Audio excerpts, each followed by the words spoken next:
Hi, Hello, everybody. So today we're talking about psychic investigative work, working on cases. Jen has been just a huge pioneer in this industry. And I wanted to ask you, Jen, how do you feel about implementing intuition work into the police and FBI, and how do you feel that it's going to be more beneficial? I think it's going to be, well, because I work with them, I figured out there had to be a certain protocol, okay, and that's where I took, and we've discussed this with the investigation alliances, with the group that's a little bit more seasoned with this kind of work, and then I have an academy for people that I've created a safe place so they can learn this work. That's great.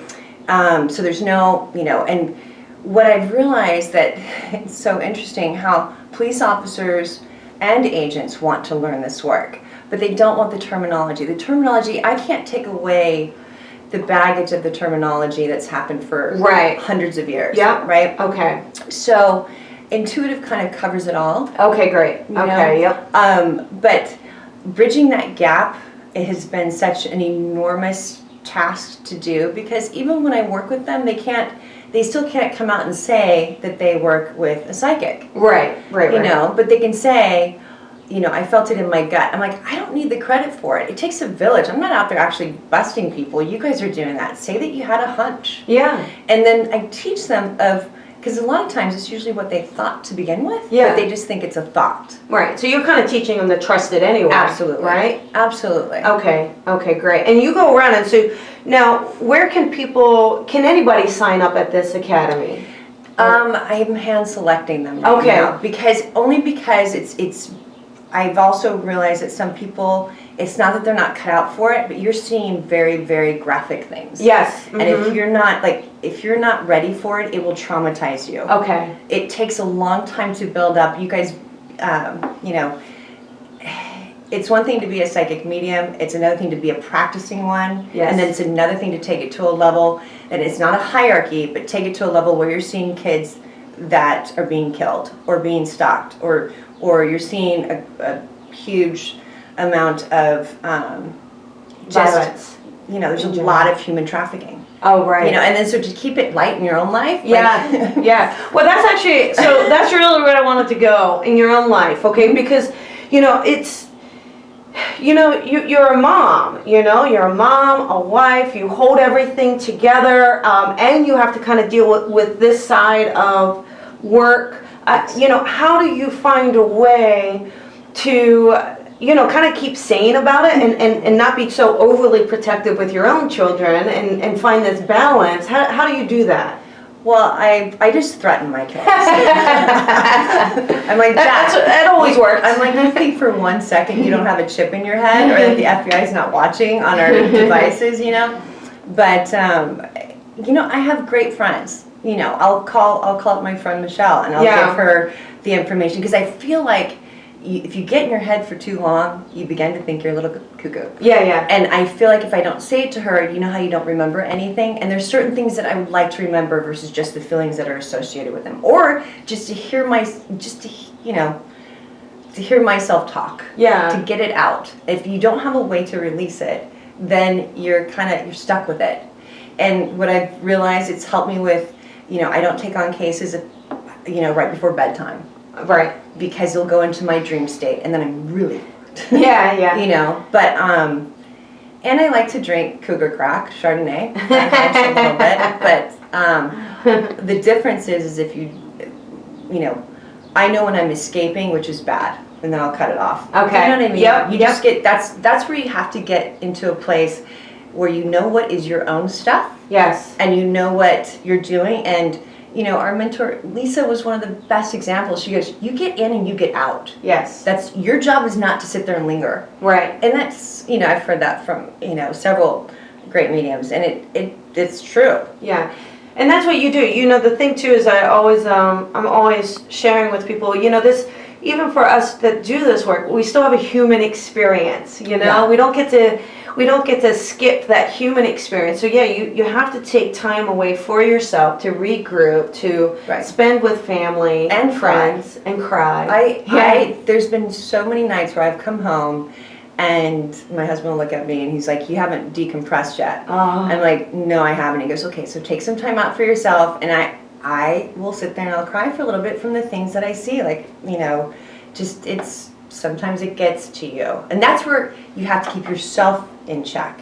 Right. You have to work out. You have to do things that are fun. You can't just do this work. It will take you down. Yeah, yeah. You could do it a lot. I'm not saying not to. Yeah, yeah. But you really have to find that balance, which is really challenging. Yeah, yeah. And you're lucky, though, because you do seem to have a really strong support group around you. I pinch myself. It takes a village. I know a few of your friends. They're really amazing people. You're one of them. Are you kidding? I've been a tick. I've been slowly getting in there because I was like, that person's nurturing. All right, let me get up all in there. Oh, those are nice kids. I'll hang out with some kids. That's fun. So it's actually been really great to, you know, spend some time with you personally, but also professionally as well. So it's great. And what are what goals do you have then in this intuitive investigation work? What goals do you see? My goal is to bridge the gap with law enforcement. Okay. And make it a normal within law enforcement. Okay. Where it's not something that's hush hush. It's not something that they have people they go to, but the biggest thing that happens to law enforcement is that they don't have the means to monitor all the phone calls. And they'll get people, I've never called into a case, but they'll get 50,000 phone calls and 10,000 of them will be they'll say that they're psychic. Oh. And it'd be one thing if you took the majority of those calls and then took the concentration of where they had similar, answers. Yeah. But they don't have the manpower for that. Right, right. So there's an integration that several of us are trying to incorporate that will make it to where they can take that concentration, and it's through a computer system. There's a lot of things that we're working on towards that. But I can't take away the ones that unfortunately will tell a mother, "Oh, your son's died. He's not alive. You don't look for him." That's just to me mind-boggling. Right. That somebody would say that. Yeah. I've only had to do that once, and that was because I was dealing with the Mexican mafia. Okay. I had to tell them that their mother was no longer alive. Right. And that was after 2 years of looking. Yeah. And giving all the evidence, because one of them was going to get hurt if they went to go look for her in Mexico. Oh, so you had to kind of do it to protect them. And I always asked Spirit, and they knew. And she told me all the signs, to tell them. Yeah. So, anyway. Yeah, I think it's I feel like our job is to kind of give hope, not take it away, right? Absolutely. You can always give evidence, but even when you know the evidence doesn't mean that you're supposed to tell it. Yeah, I think I agree. I feel like there's a way to kind of deliver what we get responsibly. We have to have a level of responsibility, don't you? It's enormous. Yeah. It's an enormous responsibility. And I'll just give you one example. When there was a case that I worked on that the girl was put in several different places. And as I was getting this information, discussing it with the mother, I asked her, I'm like, how do I deliver this? And she said, tell her I'm everywhere. She'll understand it. And it was probably one of the most gruesome cases I've looked at. And it's dealing with a serial killer. And it was, when I gave that information, the mother knew. Right. Without me having to go, well, she's been dismembered and put in 3 different places. Oh my goodness. Do you know what I'm saying? Yeah. It helped the mother. It helped her. And that was one of the times that I broke a glass and cried after. Oh. You just get so angry, and I think I have anger management issues. And I break glasses. My husband just had to go buy maybe you're just part Italian like my family, Maybe. I don't know. We can all, but it is, I know what you mean by kind of needing to release that pressure also that you were talking about a little earlier. So this is probably a case that, because we don't let go of the empathy. So even though you have to kind of be understanding and open, we're empathetic at the end of the day as well. Yeah. So. Yeah. If you've ever cared for anything, an animal, it doesn't matter. You're gonna have it. Yeah. Even to your chagrin of trying to escape it. Right. Right. And so what I'd love to do is kind of, we're going to take a break in a few minutes here. Okay. So I want to remind everybody that we are talking to Jennifer Shaffer. And they can find you at jennifershaffer.com. Shaffer. I want to say that because does anyone misspell that name? Everyone, including my computer, that I would think would know me, still goes back to SCH. Even Siri. Siri's like, hey! Mrs. Shaffer. Yeah. Oh, British, huh? Yeah, I have my British, sorry. Oh, is it a guy or a girl voice? Guy. Oh, nice. Nice. Yeah. That's kind of, I would have them. I'd make it British. You should show me how to do that. I think I would enjoy that. I'll just play with him in the car. I'll just talk to him just to talk to him. What about my nav? Can that be a British guy also? I'm still trying to figure that out on my car as well.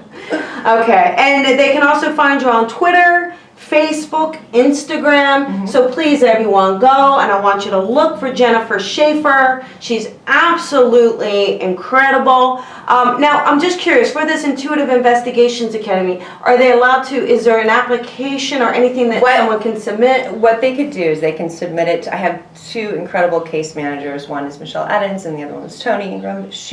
Anybody that's interested in it, they can send Tony at jennifershaffer.com, Toni. They can send her, by the way, I don't know what I'd do without her, or Michelle. They can send her just an inquiry saying I'm interested, and she'll put you on a waiting list. Okay. And then what I do is I go through it. Okay. And see. And then just make sure if they have a website, make sure you document what you've already done. Yes. Because it's something that you really have to be ready for. Okay, yeah, absolutely. So that's good. It's nice that you have this screening process and that. Okay, so I'm looking forward to after the break because I've got a bunch more questions to ask you and dig in and help again get answers for people because I think this is a super fascinating topic. It's super fascinating area and it is so much about giving back. I mean, it really is. So, I mean, with that, it's just, gosh, I mean, I really commend you on it. I commend the team that you have. It's going to take a bunch of us to come together and help drive the light and information towards this, bring more awareness to it. Thank you. So, absolutely. So jennifershaffer.com for anybody who is looking for, plus she does reading, so let's just kind of talk about that too.